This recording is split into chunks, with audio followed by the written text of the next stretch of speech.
this time of the new year, after 2 weeks of debauchery, and your brain has been lit by alcohol and cigarettes and idiocy and festivity, and suddenly you're back in the real nitty-gritty world where it's dark and real cold, and you might lose your feeling of joie de vivre.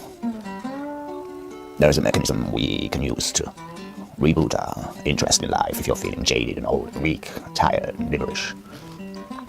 Did you ever see a baby, a toddler, on the floor, maybe 18 months, 2 years old, and he will pick up every single little thing he sees on the floor, the mouse, everything, he'll put it in his mouth, eat it and taste it and look at it and feel it, and learn it, cognize it, cognition, learning about the world.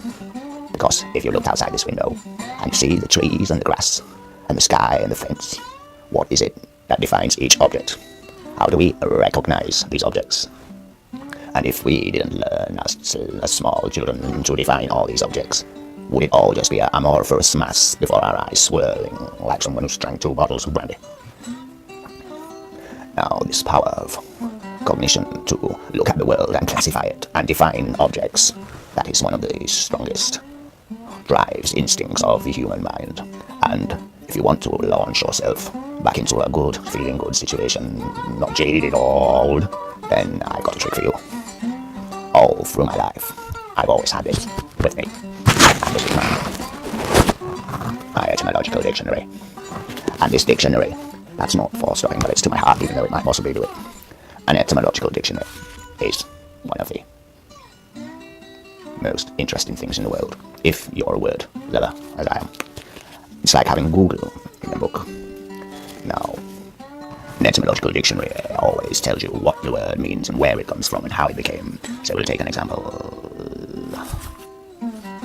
Let's look at the word mind.